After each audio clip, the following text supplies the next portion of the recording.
we need to put here a box sizing property of for set border box. Press Ctrl S. Let's put some font weight right over here, and we will be putting it to 900 or 800 perhaps. Press Ctrl S. Now let's head back to our project and reload.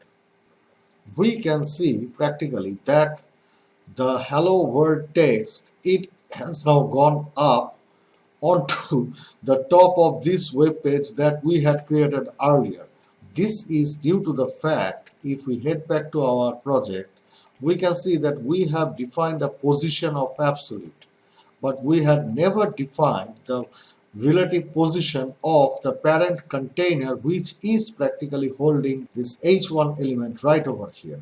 So we need to specify which is acting as the parent element here. So the parent element is, the parent class here is this background testing, and we need to mention that the position property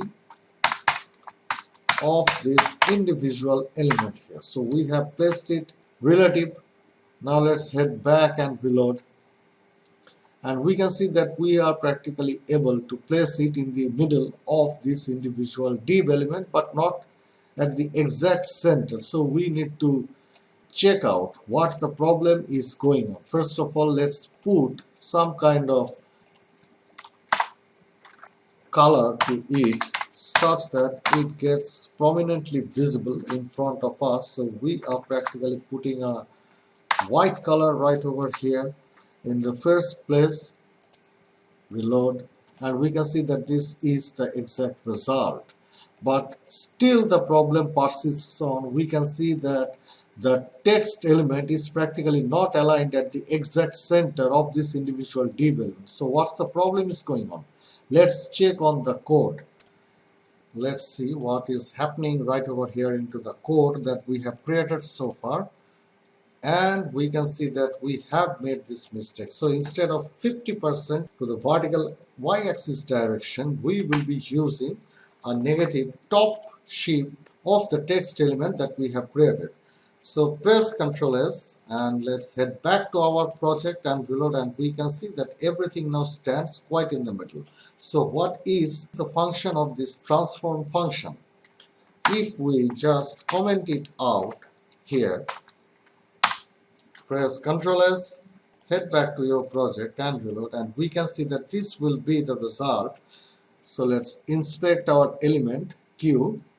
There it goes. This is the background testing, and we have kept this div element as the parent of this individual image and this individual text element that we have created.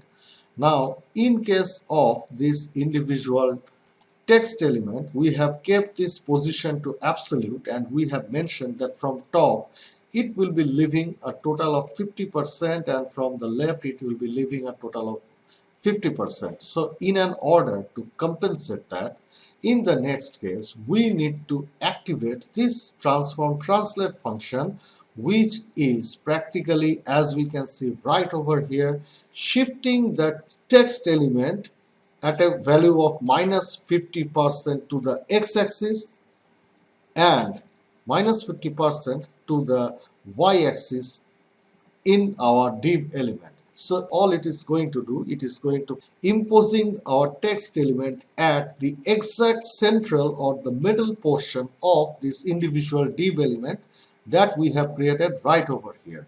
And we can see that it is now been exactly placed at the center of this div element, which is using a class name of background testing. Now before we move on, the first thing that we need to see here, press Ctrl Shift M, and at this lowest resolution we can see that a 360 pixels wide device, it is having this kind of display right over here. So we need to make usage of some kind of media query in an order to make this thing properly aligned into our div element. We practically do not need a font size of 4 rem that we are practically using irrespective of the device width in the next case. In an order to compensate this individual view, we need to make usage of this at the rate of media query, and we need to close the comment right over here.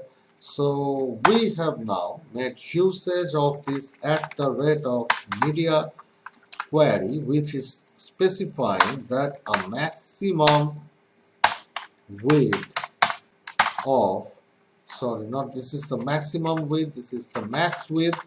So at a max width of 760 pixels, 768 pixels actually, this individual background testing class H1 element, that means the H1 element which exactly lies within this background testing class name, it will be having a font size of 1 rem.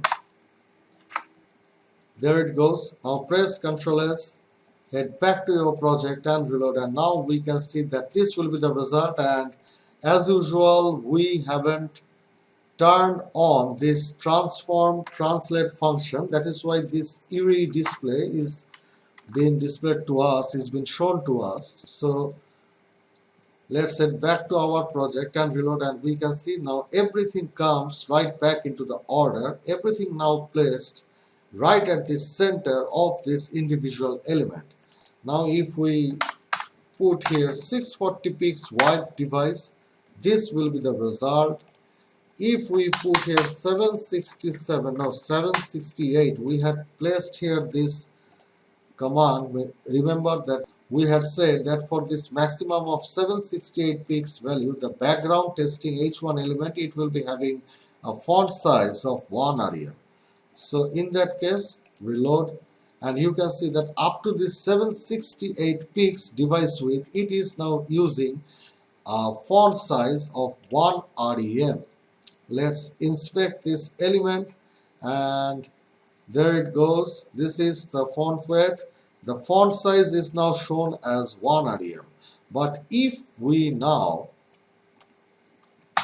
use a 769 pixels device width, then we can see that the font size is now practically reverted back to this initial 4 rem size. So this is how you may apply anything. You may do right over here. Instead of 769, if we use this 320 pixels device width, this will be the result, and everything is now set back to its original order. So this is it we need to know from this tutorial. In the next tutorial, we will see an altered version of how to center a text element at the exact center of a div element, of its parent or containing div element.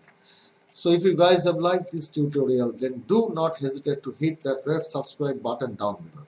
Hope to see you guys in our next tutorial. Till then, bye.